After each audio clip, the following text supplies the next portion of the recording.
Thank you there, Paulie. Regional National Labor Relations Board has ruled that Northwestern football players on scholarship are employees and therefore can form a union. Northwestern says it will appeal that ruling. Joining me now with more is Exavier Pope. He is a sports attorney, sports business and legal analyst, and the host of the sports talk radio show Suit Up that covers the business and law behind sports hottest topics. Good to see you. Thanks for joining us. Good to see you. Good morning to you. Well, first off, how surprised are you with this ruling? I'm not surprised at all, Pat. I've been predicting this all along on my radio show. Yeah.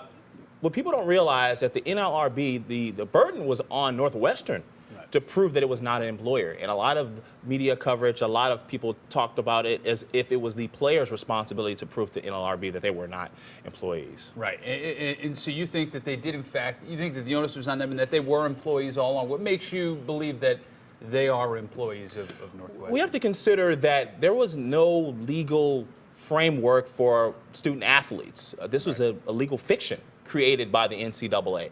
And so once it was challenged on the basis of whether the players for Northwestern were considered like teaching assistants, which was argued by Northwestern was not upheld, or whether they're considered like residents, medical residents, who are paid and they're considered employees. So we know what the next step will be. It's going to be an appeal by Northwestern. Yeah.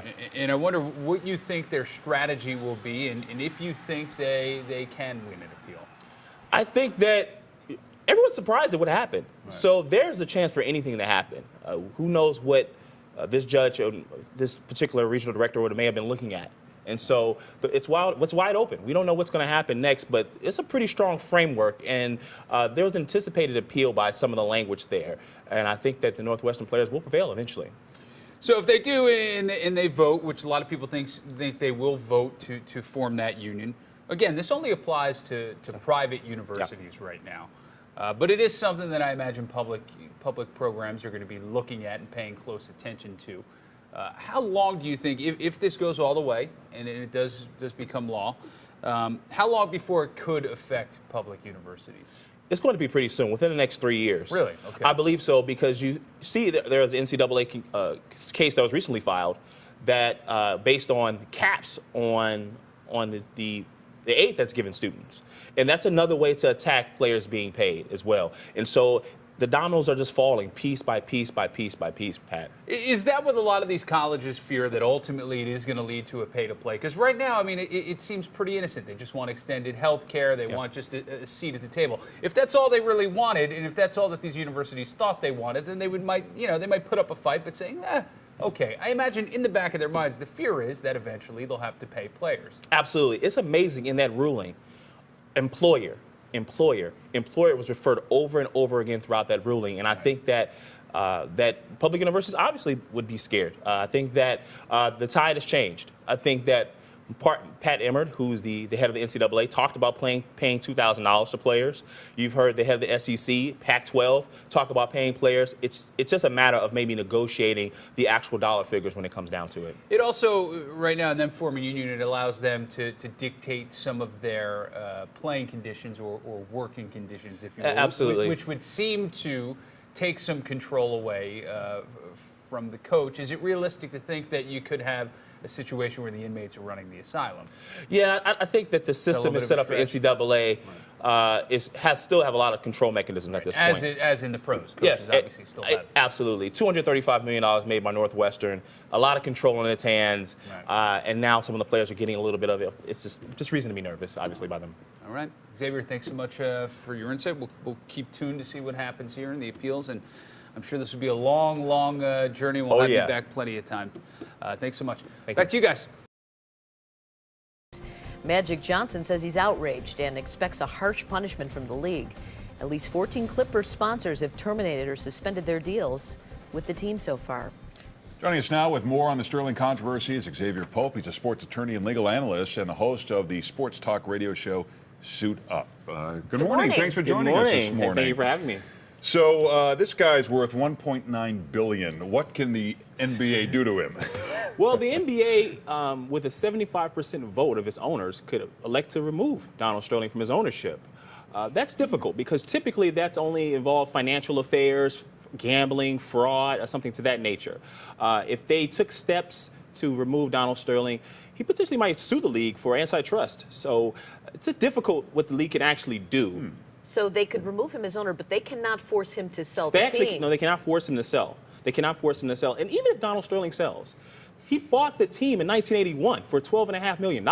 The team, according to Forbes, right now is worth $575 million. Wow. He stands to make a ton of profit if he actually sells the team. So what does a suspension look like in this situation? Here's a guy who has a business, and you're going to say to him, well, you can't make decisions on how to invest in your own business. Is there a time frame, or how does that work? Well, we saw the Major League Baseball back in 1993 suspended Marge Schott from day-to-day operations. They also did it in 1996 to 1998. Where she could not come to the ballpark. She had to purchase tickets just like a regular fan, and she could not be involved in business decisions. The league could do that. Donald Sterling loves sitting courtside, being a rich owner. He would hate to have that happen, and maybe that would force him to sell the team.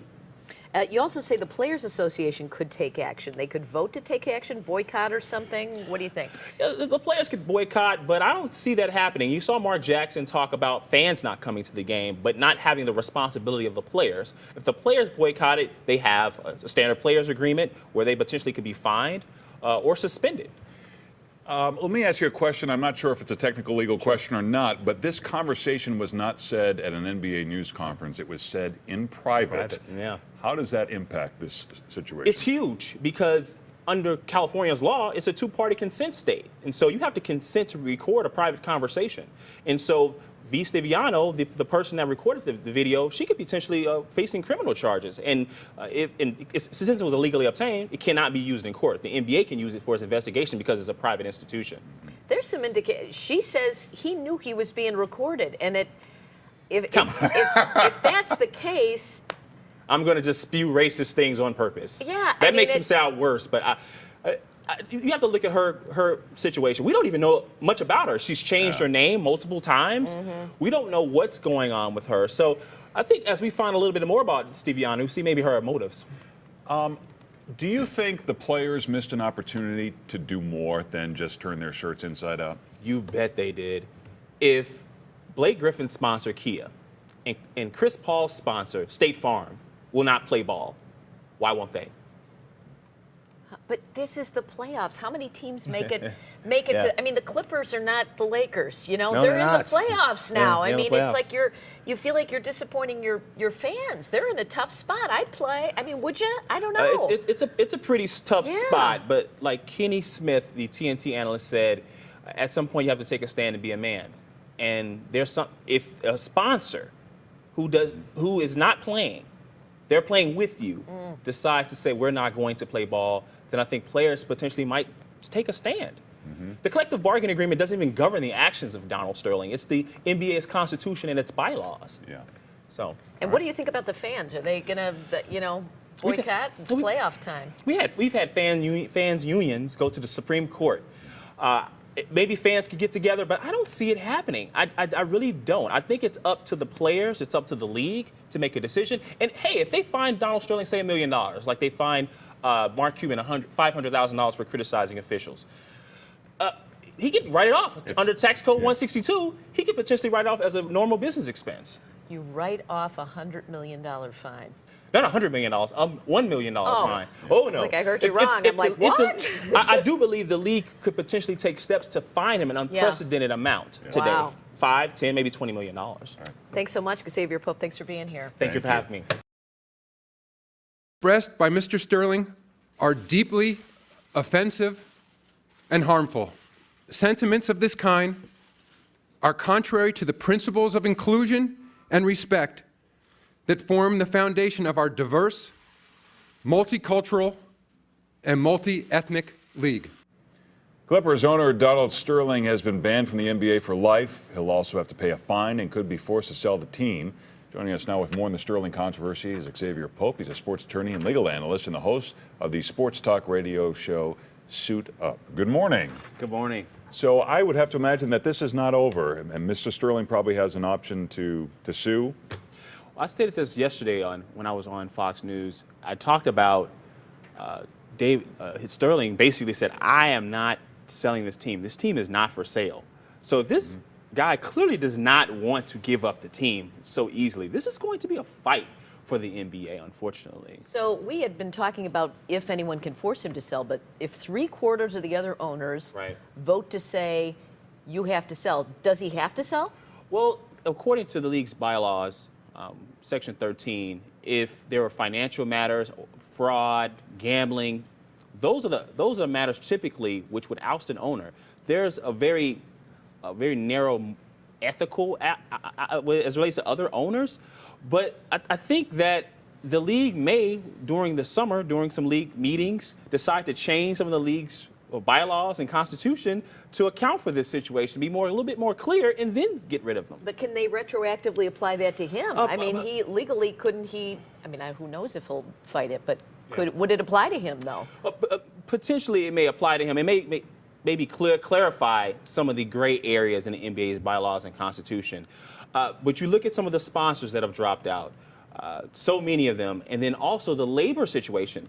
The players came out after Adam Silver's comments and said they were willing to boycott. We didn't know that until after Adam Silver dropped the hammer. And so maybe this was also some of the considerations as to affecting the ownership interests of other players in the league. It wasn't just Clippers players. This was the entire league that they weren't going to play any of the games last night. Now, the estranged wife owns half the team, so how does that complicate matters? Well, clearly, he's not with this woman. He's bringing another woman to the games. So you may have a situation similar to the Los Angeles Dodgers, which was sold, and the McCourts had to split the money. They may be in the situation where the team is sold and Mrs. Sterling has to get 50% of the Los Angeles Clippers. But interesting aspect of this for Mrs. Sterling, does she want to actually give up the Clippers? Yeah. Right, because it sounds like Sterling really loved being a part of it, everyday action, going to the games. I don't know if she did. So did his wife. She was at a lot of the games. She was at the game that he was banned from coming from this weekend against the Warriors back in Golden State. So I'm really interested as to how she's going to handle this process, or she's going to be comfortable with the, say, maybe $1 billion a Los Angeles professional sports team could fetch on the open market. But in the big scheme of things, I mean, he's still going to make millions off the sale of this team. It's not much of a punishment unless it's just a pride thing. I want to sit courtside, but absolutely. He paid how much for the team? He paid $12.5 million for the team in 1981, Robin. And now the team could actually fetch maybe over $1 billion. It's going higher and higher every day. If you're Donald Sterling, you want to sell high, get out and take whatever money that you have and live on for the rest of your life. He's 80 years old. You talk about the gray area in all this, and I wonder if other leagues are looking at this. And I think of the case with the guy from the Eagles who said the N-word at a concert. Yes. That was not, I know it's not apples to apples, but it's not, that was a team issue, not a league issue. Yes. Are we going to see big changes throughout sports because of this, do you think? Larry, that's a fantastic question. The players pressure the owners, pressure the league. Now, what about the pressure back on the players? So if you make a derogatory comment, are you going to be banned from the league now? Are you going to have fans say, okay, what about Raymond Felton from the New York Knicks who had a gun issue? Will you be allowed to play in the NBA anymore? I think it has to go both ways. Yeah. It'll be interesting to see what happens. Well, Exavier Pope, thanks so much for being here again. Thank you so much for having me. Everybody wants to see him back owning the Clippers.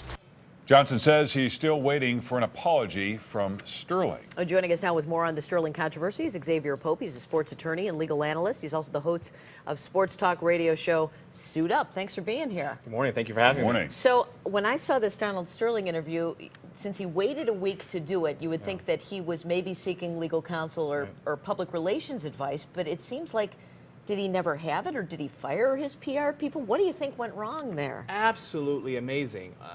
Even to Anderson Cooper's admission on CNN, he did not have PR or legal staff there to help him to navigate through the interview, and you can listen to the interview. It was clear. He was basically burying himself. He had the opportunity to speak for himself. He did not do a good job of that. What implications or any do these statements have in his fight to keep his team? That's the issue. His statements could be potentially damaging to the NBA governors meeting that's going to be coming up, and potentially could lead to more owners saying, hey, we don't want this guy in our league. Oh, so they could use this They could use this interview against him. They could use this. Not only could they could use this interview. Say Donald Sterling gets ousted. He said he might let the league go through this process. He decides to sue the league. This statement can be used by the league to show some of his actions are damaging to the league as well in the court. What about his wife, Shelley, who says that she wants to keep the team? It's half in her name. What is the legal standing that she has? Can the NBA force her to sell her half? Well, she is bringing the divorce soon, and it'll be just like the McCourt situation with the Los Angeles Dodgers, where she's going to obviously fight for her half. In California, it's a community property state. She's entitled to half of the team, but the NBA never approved for her to become an owner.